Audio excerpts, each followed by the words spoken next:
నెబాతు కుమారుడైన యెరోబాము గురించి చెప్పాడు, సొలొమోను గురించి చెప్పాడు, యూదా దేశంలో ఉన్న ప్రవక్త గురించి చెప్పాడు, బేతేలులో ఉన్న ముసలి ప్రవక్తను గురించి, ఈ నలుగురు గురించి మరియు అహియా ప్రవక్త గురించి చెప్పాడు. ఐదుగురు గురించి చెప్పాడు. ఐదుగురులో ఎవరు ధన్యులయ్యారు? అహియా ఒక్కడే. అంటే ఐదుగురు ఉన్న సంఘములో ఎవరు దేవునికి ఇష్టంగా ఉన్నారు?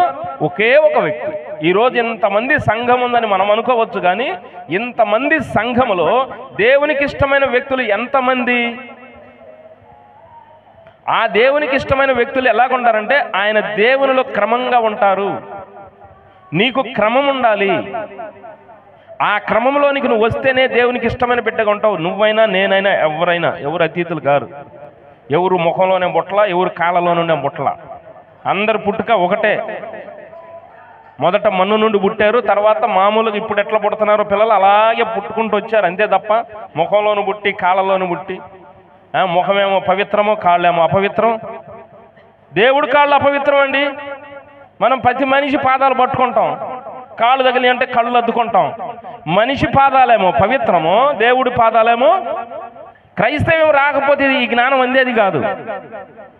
ఈ జ్ఞానము బోధించడానికి మిషనరీస్ ఎంత కష్టపడ్డారు.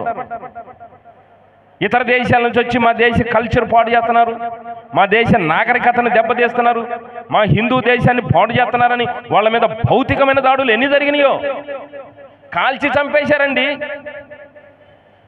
పొడిచి పొడిచి చంపేశారండి, ఎంటబడి కొట్టి రాళ్లతో కొట్టి చంపేశారు. కానీ ఈ రోజున ఒక క్లారిటీ వచ్చింది. అసలు దేవుడు ముఖంలోనూ బుట్టరా అబ్బాయి, కాళ్ళలోనూ బుట్టరయ్యా. దేవుడు చక్కగా నేల నుండి మట్టి చేసాడు. ఎందుకు ఇది అని చెప్తున్నానంటే, ఒక విప్లవాత్మకమైనటువంటి చైతన్యం ఎట్లొచ్చిందంటే జ్ఞానం అందబట్టి.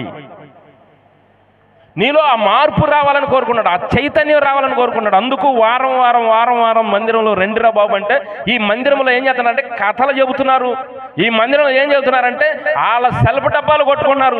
ఈ మందిరంలో ఏం చెప్తున్నారంటే వాళ్ళ నీళ్ళని దిడతా కాలయాపన చేస్తున్నారు తప్ప దేవుని వాక్యం ఉన్నది ఉన్నట్టుగా చెప్పేవాళ్ళు లేరు, వాళ్ళ దగ్గరికి వెళ్ళేవాళ్ళు లేరు. జనాన్ని ఆకర్షించుకుని మరి ఏం చేస్తున్నారు? జనాన్ని ఆకర్షించుకుని ఏం చేస్తున్నారు?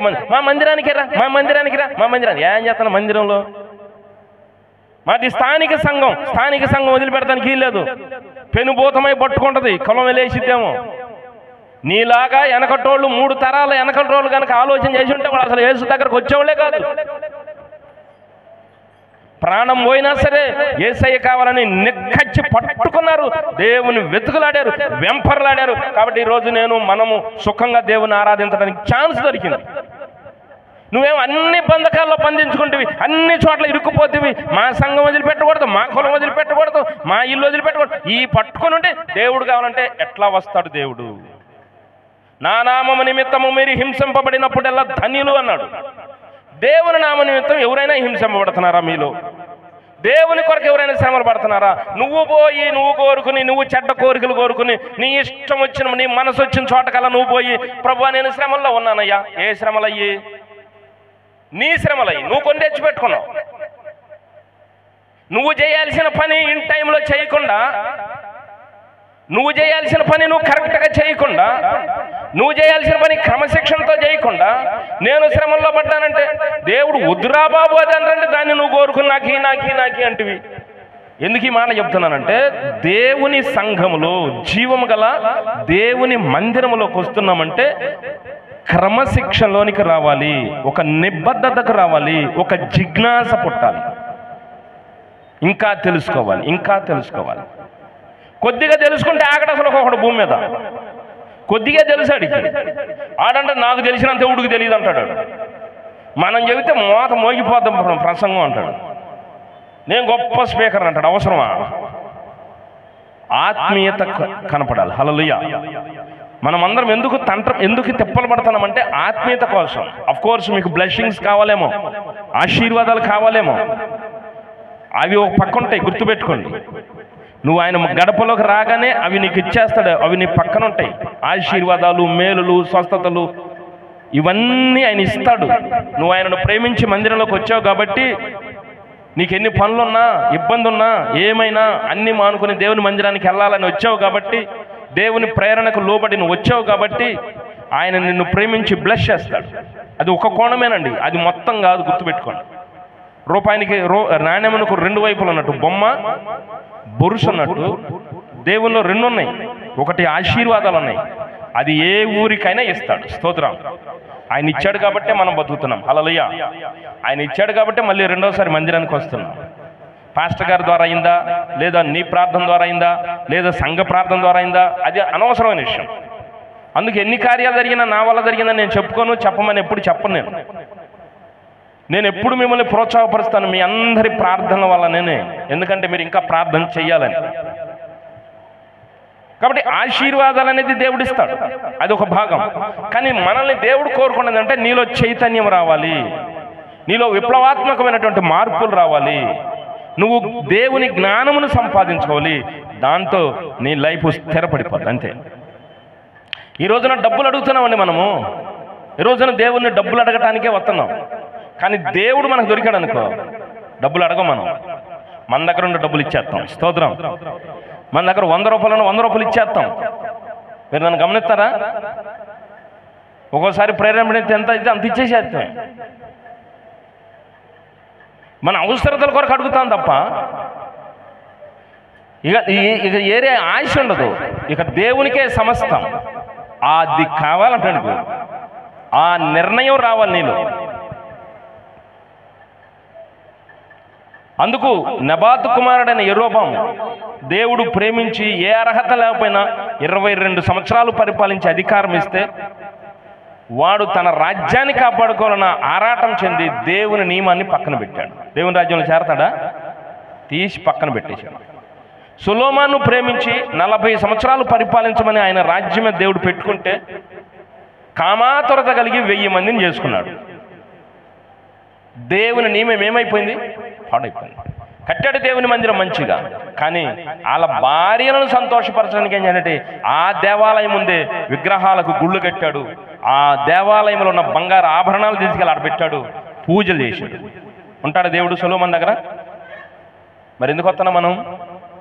దేవుణ్ణి సంపాదించుకోవటానికండి. మీరు బాగా గుర్తుపెట్టుకోండి. వారం ఇక్కడ, ఇంకో వారం అక్కడ, ఇంకొక వారం అక్కడ తిరగమాకండి. ఎందుకు అంతమంది సేవకులు ప్రార్థన మీకు అవసరమా? ఎందుకు అంతమంది సేవకులు బోధ అవసరమా? ఒక సేవకుడి దగ్గర ఉండండి, ఒక తోటలో ఉండండి. కనపడ్డ పాస్టరల్లా నాకు ప్రార్థన చేయాలంటే దేవుడు దీవించడండి, అది భ్రమ. మీకు అది కష్టమైతేమో కానీ అది వాస్తవం. అది నిన్నే ఒకరి కొరకు ప్రార్థన చేసేట్టుగా చేయాలని దేవుడు అనుకుంటుంటే, నీ ద్వారానే సువార్త చెప్పాలని దేవుడు అనుకుంటుంటే, నీ ద్వారానే కొంతమందిని వెలిగించాలని దేవుడు అనుకుంటుంటే, నువ్వేమో పాస్టర్ల చుట్టూ తిరుగుతుంటివి.